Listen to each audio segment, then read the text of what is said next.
कल बिहार के पंचायत राज मंत्री दीपक प्रकाश मामले में सुप्रीम कोर्ट में सुनवाई हुई, जिसमें कि दीपक प्रकाश के वकील को तगड़ी फटकार लगाई जो हमारे चीफ जस्टिस ऑफ इंडिया है। क्योंकि इसलिए फटकार लगाई क्योंकि वो अपना पिटीशन का रिस्पॉन्स फाइल नहीं कर रहे थे, यानी कि जो उनके ऊपर केस किया गया है। केस क्या किया गया है? केस वही किया गया है कि 6 महीने से अधिक हो चुका है इनको पंचायती राज मंत्री बने हुए और अभी तक इन्होंने न तो विधानसभा है न ही विधान परिषद की सदस्यता ली है। तो उसको लेकर के सुप्रीम कोर्ट में मामला चल रहा है, जिसमें कि जनहित याचिका परमादेश संख्या 746/2026 चल रहा है। अब आज फिर खबर चल रही है कि दीपक प्रकाश को एमएलसी बनाने के लिए कोई एक बीजेपी के लीडर हैं देवेश कुमार, वो अपना पद से त्यागपत्र दे चुके हैं या देने वाले हैं या दे रहे हैं। लेकिन इसमें सवाल ये उठता है कि क्या अब जब 6 महीने से अधिक हो चुका है, जब संविधान का अवमानना हो चुका है, जब नियमों को ताक पर रख करके 6 महीने से अधिक समय तक संविधान को ताक पर रख करके 6 महीने से अधिक समय तक दीपक प्रकाश बिना किसी सदन के सदस्य रहे हुए भी पंचायती राज मंत्री बन चुके हैं, रह चुके हैं, तो क्या अब चाहे देवेश कुमार हो चाहे कोई और एमएलसी हो, वो त्यागपत्र देंगे और इनको एमएलसी बनाया जाएगा और कहा जाएगा कि देखिए अब तो एमएलसी बन गए हैं। लेकिन संविधान का तो अवमानना हो चुका है और अगर संविधान को तोड़ा जा चुका है, कानून को तोड़ा जा चुका है, तो उसके लिए जो सजा बनती है पहले उसकी सजा तो दी जाएगी। सुप्रीम कोर्ट तो इसके ऊपर कोई ना कोई जजमेंट देगा और जजमेंट देगा तो उस सरकार को या उस प्रशासन को या उस व्यवस्था को फटकार जरूर लगाई जाएगी और सवाल के बदले जवाब जरूर पूछा जाएगा कि आखिर ये कैसे बने रह गए 6 महीने से अधिक समय तक पंचायती राज मंत्री और उसके ऊपर क्या सरकार फैसला लेती, सुप्रीम कोर्ट उसके ऊपर सजा क्या देती है, ये सबसे इंपॉर्टेंट होगा। अभी जो कल सुनवाई हुई है, Milords, I'm mentioning that of writ petition 746 of 2026, Milords. In that matter, you are examining the constitutional validity of that minister, Milords, Bihar minister. This matter was also listed yesterday, Milords, but could not reach, Milords. 7 months 22 days has passed, Milords, and he is still continuing as the minister, Milords. Where is that? What is the date now? No date showing, Milords. So it may be listed tomorrow, Milords, or today. Monday or Tuesday will. Much. The other party has entered appearance. Yes, Milords. The other state of Bihar has entered Your appearance. Lordship, I am appearing for the state of Bihar. The date reflected is 27th of August. I leave it to Your Lordship. The tentative date reflected on the case status is 27th of August. I leave it to you. Tuesday. Very Milords, on the just to inform Milords, on the 15/7 the matter was listed, Milords. On that day they have sought an adjournment to file the counter affidavit. Till date counter has not been filed, Milords.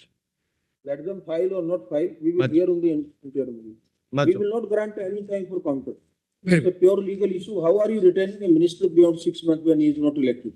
Your Lordship, I will seek instructions on Tuesday. You have to explain this much only. You argue. Very.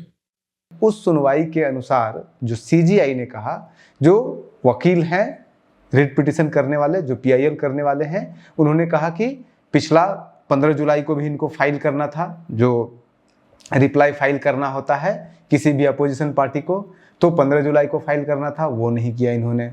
अभी file करना था, कल जब hearing हो रहा था तब भी उन्होंने नहीं किया है। उसके ऊपर सीजीआई ने कहा कि अब मैं आपको, यानी कि दीपक प्रकाश जी के वकील को, या फिर कह सकते हैं बिहार सरकार के वकील को, खरी खोटी सुनाते हुए सीजीआई यानी कि चीफ जस्टिस ऑफ इंडिया ने कहा कि अब मैं आपको एक भी एक्सटेंशन नहीं दूंगा, आपको जो भी बहस करनी है बहस कीजिए और नेक्स्ट 23 अगस्त को नेक्स्ट हियरिंग होगी, उसमें आपको सब कुछ रखना होगा। अब यहीं पे मामला आके अटक जाता है। जब सीजीआई खुद कह चुके हैं कि अब मैं आपको एक्सटेंशन किसी कीमत पे नहीं दूंगा, तो अब सरकार को तो अलर्ट होना ही था। लेकिन सवाल ये उठता है कि अब सरकार अलर्ट हो भी गई और सरकार ने उनको एमएलसी बना भी दिया, तो उसके बावजूद जो कॉन्स्टिट्यूशन का, जो संविधान का अवमानना हो चुका है, उसके खिलाफ जो काम किया जा चुका है, उसके लिए तो सजा मिलनी चाहिए। या तो फिर वो बिहार सरकार को सजा मिलेगी या फिर जो भी लोग ने अपॉइंट किया है उनको, या फिर अपॉइंटेड मंत्री को सजा मिले। किसको मिलेगी और क्या सजा मिलेगी, ये सीजीआई ही तय करेंगे, यानी कि चीफ जस्टिस ऑफ इंडिया ही तय करेंगे। लेकिन ये पहली बार ऐसा हो रहा है। इसके पहले पंजाब के मामले में एक बार ऐसा हुआ था लेकिन पंजाब के मामले में वो भी ऐसा हुआ था कि 6 महीना होने से पहले ही वो रिजाइन कर दिए थे, क्योंकि उसके पहले ही सुप्रीम कोर्ट, हाई कोर्ट जा चुके थे, सुप्रीम कोर्ट जा चुके थे, तो वहां से वर्डिक्ट आ गया कि नहीं भाई आप तो कंटिन्यू नहीं कर सकते हैं। 2 अलग अलग और सेम सिस्टम था। यहाँ पे भी आर्गुमेंट यही दिया जा रहा है बीजेपी या फिर पंचायती राज मंत्री दीपक प्रकाश का बचाव करने वाले लोगों की तरफ से ये आर्गुमेंट दिया जा रहा है कि 6 महीने तो ये नीतीश कुमार के अंडर में रहे हैं ना, 4 महीने 5 महीने कुछ दिन तक। अभी तो सम्राट चौधरी के अंडर में इनका 5-6 महीना हुआ नहीं है, तो इसलिए ये कंटिन्यू रह सकते हैं 6 महीने तक। लेकिन जो संविधान में लिखा हुआ है उसमें साफ साफ लिखा हुआ है कि कोई भी मंत्री एक ही सरकार में, एक सरकार का मतलब ये नहीं होता मुख्यमंत्री बदलने से सरकार नहीं बदलती है। सरकार बदलती है जब आपका विधानसभा भंग होता है और नई विधानसभा का गठन होता है। तो नया चुनाव होता या फिर बिना चुनाव हुए अगर कोई दूसरा जो है वो विधानसभा भंग किया जाता और फिर से उसको जो है वो बहुमत साबित करना होता और बहुत कुछ, या फिर चुनाव होता और उसके बाद फिर नया मुख्यमंत्री बनते, तब वो उसे नई सरकार कही जा सकती थी। सम्राट बिहार सरकार बदली नहीं है, बिहार सरकार के सिर्फ एक मंत्री बदले हैं जिसे आप मुख्यमंत्री कह सकते हैं। सभी मंत्रियों में से एक सबसे मुख्यमंत्री एक बदले हैं। तो मुख्यमंत्री का बदलने का मतलब सरकार बदलना नहीं होता है। प्रधानमंत्री के बदलने का मतलब सरकार बदलनी नहीं होती है। सिर्फ एक मंत्री बदले हैं जो सर्वोच्च मंत्री हैं।